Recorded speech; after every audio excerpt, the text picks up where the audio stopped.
Welcome, everyone, to Wellness Wednesday, where you get your checkup from the neck up every Wednesday from 5:30 to 6 p.m., kicking it with Dr. P. Today, I have an extraordinary guest. When we talk about wellness, we're not just talking about the brain, we're talking about overall wellness, mental health, physical health, the whole sociological wellness of a person.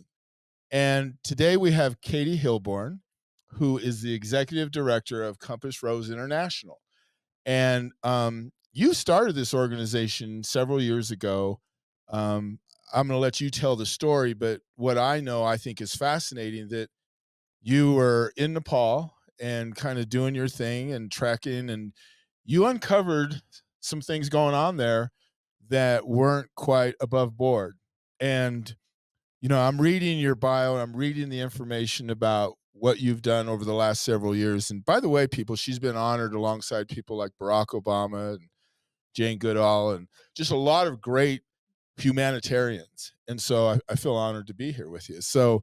Um, but I first want you to talk about what you found in Nepal and what you exposed, and today, how you're trying to help these young females that essentially are being trafficked.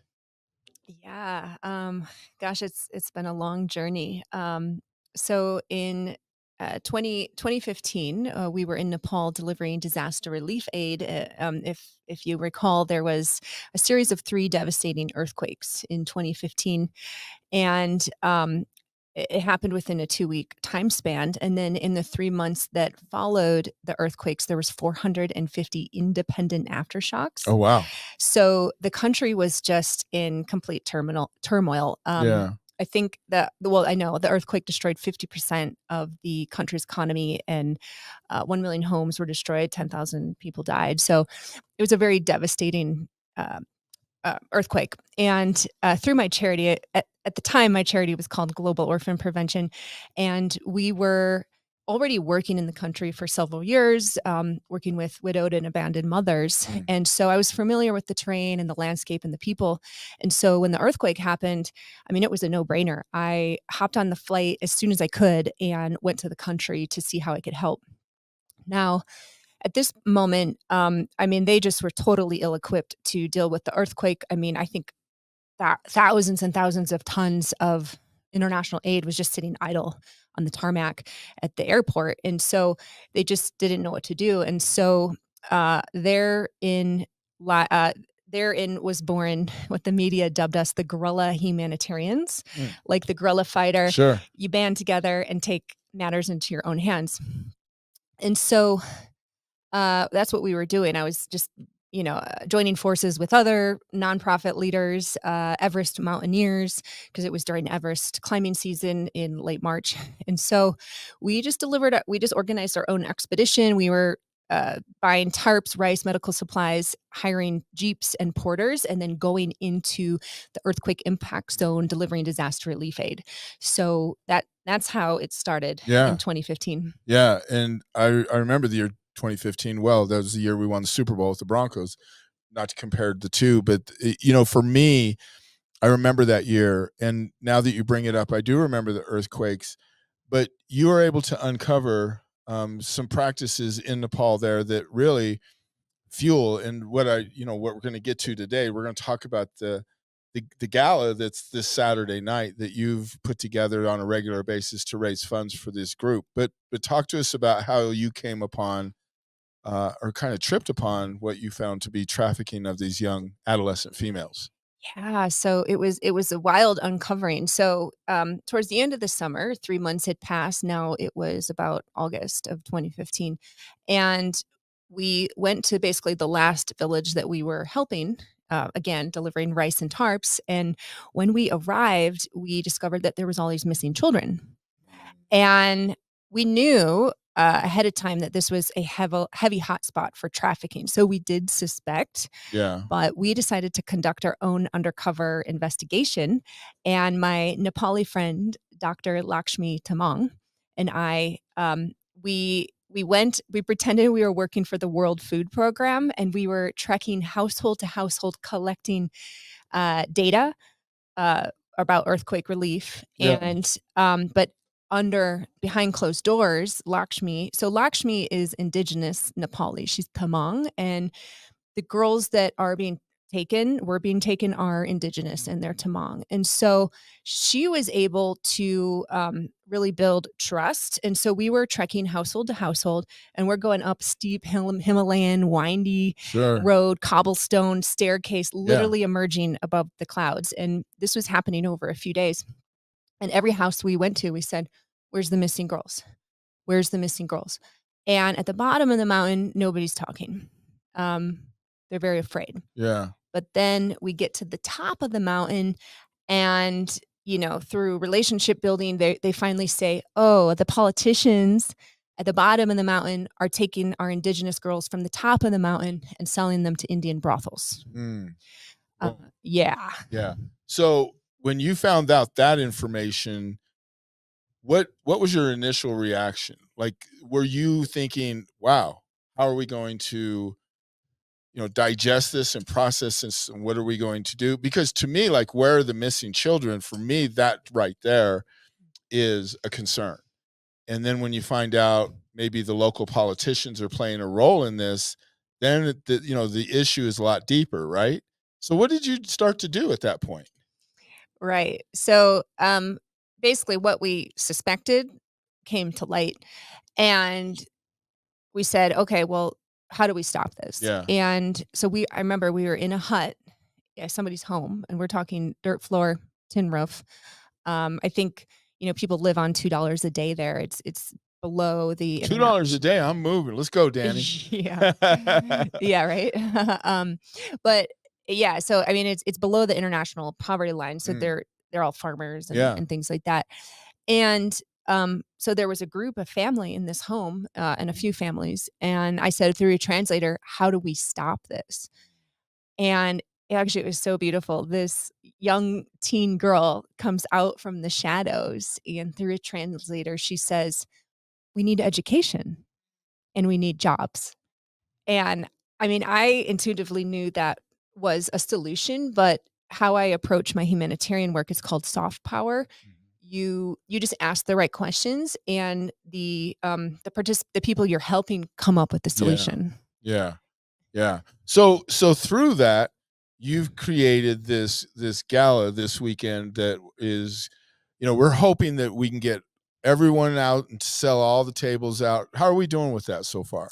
Yeah, we still have about 10 tables to sell, Okay. so, about 100 seats. So, Yeah. yes, I would absolutely love to sell it out. Yeah, we really want to get people out because it's for a great cause. By the way, I'm going to be the MC there, and Yeah.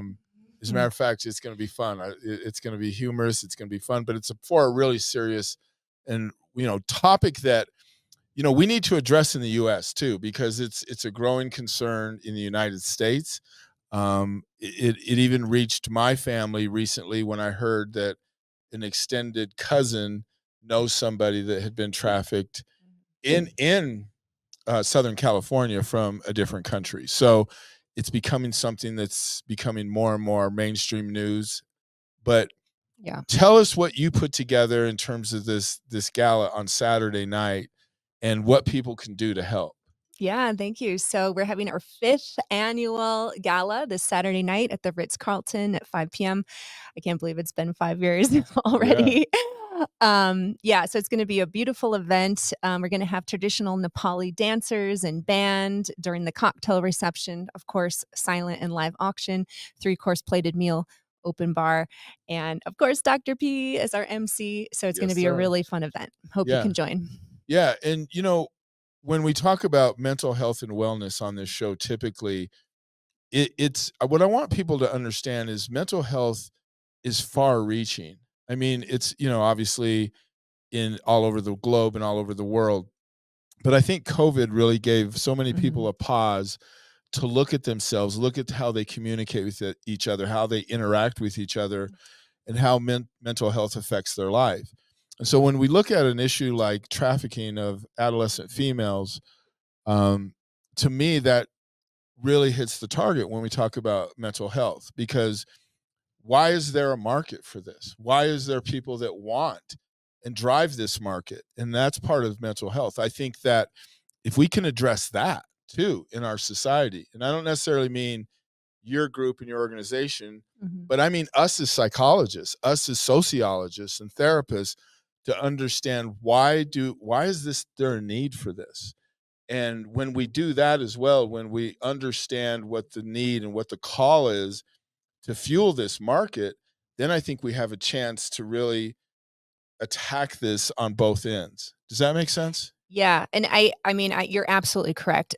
Trafficking is a mental health issue. Yeah. So yes, we're focused in Nepal. We have a girls' center with 46 full-time residents that live there and receive an education.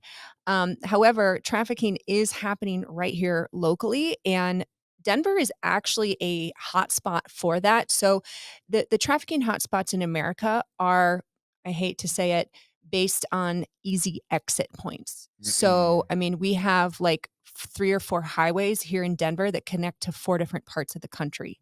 So, Denver actually is a hotspot because of that.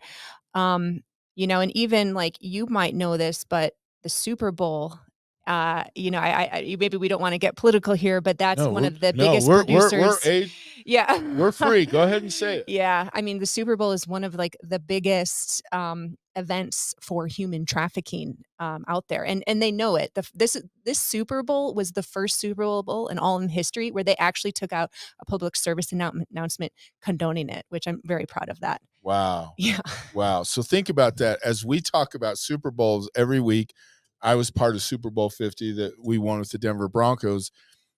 We want to talk about all the glitz and the glamour and everything, but there's an underbelly to this. And we Mhm. need to talk about it, people. We need to talk about it because as a psychologist, I'm committed to helping people every day be the best they can be.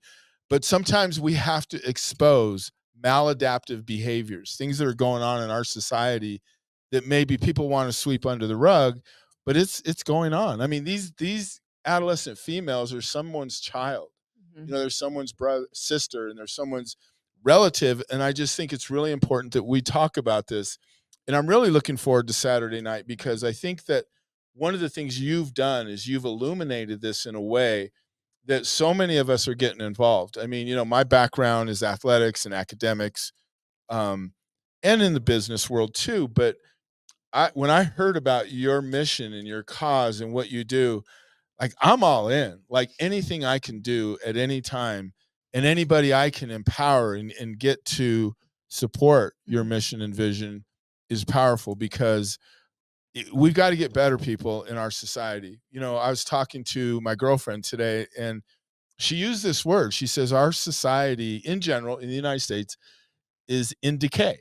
Mhm. And I thought about that word and I'm like, I kind of vibe with that because I see people who just are different. I don't know if it's post COVID and a combination of a breakdown in our belief and value systems, not sure.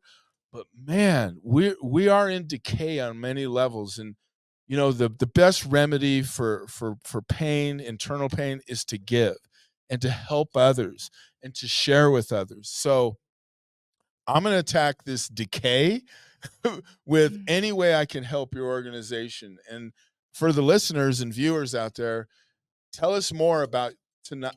Not tonight, almost here, Saturday night. Tell us more about Saturday night, how they can get tickets, how they can contribute, very specifically, because I want them to be able to do that. Yeah, thank you so much. So please go to our website, compassroseinternational.org. And right there on the landing page, there's a big old button that says reserve your seat. You should know that ticket sales end Thursday night. So, less stress on us if you buy it right now. Yeah, yeah. So let me visit this from a humanistic perspective. Mhm. Why? Why? What motivates you to do what you do? Because it's unique, it's Mhm. altruistic. People have asked me before why I'm a psychologist. My story's out there. My brother was murdered when I was 7 years old. He was 18. And for me, it was like I had to do something or go crazy, And so for me, the remedy, for the vulnerability that I feel sometimes around that, the only solution for me is to help and to heal people. Tell us your story. What is your motive for wanting to be this humanitarian that you have evolved to become at such a young age too? and how you just keep giving and helping people. Yeah, thank you. That's a good question. And actually, a reporter first asked me that question in 2015 after the earthquakes, and I said, "I don't know why I do this back in 2015." Yeah. And he goes, "Is it because you're adopted?" And like this light bulb clicks, and I Ooh. was like, Okay. "Oh." So, Okay. I up until 2015, I didn't know why I did what I did, but, my why, and, Simon Sinek says, "Start with your why." I was born to a mother with severe mental illness, and then she abandoned me in the foyer of an office building when I was 6 days old, simply walked out, and then that's when social services swooped up, picked me up, and then they put me in the loving arms of my parents now, John and Susan Hilborn. Okay, so please repeat that, Yeah. because I know I heard what you said, but I just need to digest that and process that. Your mom, your birth mom, mental health issues, abandoned you in a building foyer. Correct, yeah, I mean, she had severe mental health, so she didn't had no idea what she was doing, and she just left me in my stroller in an office building, a random office building, and then walked out. I was 6 days old. 6 days old. Mhm. Wow. I'm blown away by that, Katie. I Mm, really am. mm. That's an incredible story. Yeah, yeah. I mean, and to think, look at where you're at, look at your destination, look what you're Mhm. gonna do in the future. Yeah. And here's my philosophy as a psychologist is I've often thought about my mission. Like, people will say, "Why are you always such in a good mood and picking people up and loving people?" To me, it's my only solution to the Yeah, pain. yeah. Otherwise I'd wallow in pain and think about why. Why did this happen to my brother? Why did this happen to my family? But to me, it's when you give and love and share, you're able to process that pain. And when I look at you now, there's joy in your face, Yeah. and there's so many kids that are born to their nuclear families and they have both parents and they go to nice schools and they go to country clubs and they have all these support systems around them and they turn out kind of sour, Right. you know? Yeah, And here we have beauty in front of us yeah. that has evolved from a stroller, in Yeah, essence, that was abandoned. yeah. And I think that deserves just so much adulation and approval and acceptance because it just goes to show what can happen with love. And Yes. so your That's right. parents that adopted you, tell us how they cultivated that. What did they do Yeah. besides just love you? Oh my gosh. I mean, I really I mean, I grew up in a run-of-the-mill middle-class family, so it wasn't like I had any extra special privileges, but I mean, gosh, they love me unconditionally. Wow. I look back and I don't think I could ever do wrong because I mean, of course, I would get in trouble as a Sure. kid, but the amount of unconditional love and just like and then I grew up in a affluent Chicago suburb, so I had a really good, middle and, high school education, and I mean, they ingrained in our minds that we really could be and do anything that we wanted. Yeah. And so fast forward, I will tell you, I did in my teenage years, I was a little bit of a bratty high school Mhm. teenager, Yeah. typical teenage person, staying out past curfew all the time, making my mom's life miserable. But then fast forward around 18, 19, I met my birth mother and found out that she was dying from multiple Oh, sclerosis. wow. Um, and so the last 10 years of her life before she died, she was was confined to a wheelchair and could move nothing but her head. And, seeing this as an 18, 19-year-old kid, first of all, it shattered all my notions that I was this like privileged child. And then I was like, oh my God, I faced my own mortality and realized had I not been adopted, what kind of life I might have had because the family was extreme poverty. Yeah. So it lit a fire under Mhm. my butt. And then I was like, also, I didn't know at the time, is multiple sclerosis hereditary? Am I too gonna spend the last 10 years of my life in a Mm. wheelchair? And so at an early age, 19, I was like, okay, what's my legacy gonna be? Yeah. I gotta do something with my life because I don't know how much longer I'm gonna have on this planet. Yeah. And that's when I started exploring the world and doing one-off volunteer projects in various countries and eventually found my way to the charity. Yeah. In psychology, we say there's a thirst or a need to know. People who are thirsty in terms of their Mhm. knowledge acquisition and curiosity. I've always said the greatest trait of a scientist is curiosity. Like, Yes. what if? What if, when I used to be a college professor, I used to tell my students it's not the answers that are powerful, it's the questions that when you walk out of my class that you go, what if? What if? And there's always that possibility. And that sounds to me, Katie, like what you've done with your life is, well, what if I gave? What back? What if I helped? Mhm. And, we have a rule in psychology called the 10-90 rule. Mhm. And that means life is 10% of what happens and 90% how we react to it. Mm. So it's not necessarily, and people usually have that backwards. They're like, oh my gosh, I lost my job. Oh my gosh, I went through a divorce. But it's what you do in response to that. That's only 10% of it. The rest of it is 90%. What am I going to do about a divorce? What am I going to do about losing my job? 70% of people who lose their job, either through being laid off or fired, 70% of people, when you ask them a year later how they're doing in terms of their job or occupation, they say, I'm actually better. I'm actually better than where I was, because it forced them to go out and find and learn and acquire something that was even more functional or better for Mm. them. So I think those of us, and I include us together, hopefully you accept that I'm in your group, those of us that have experienced trauma. And by the way, people, who hasn't experienced trauma? We all have on some level.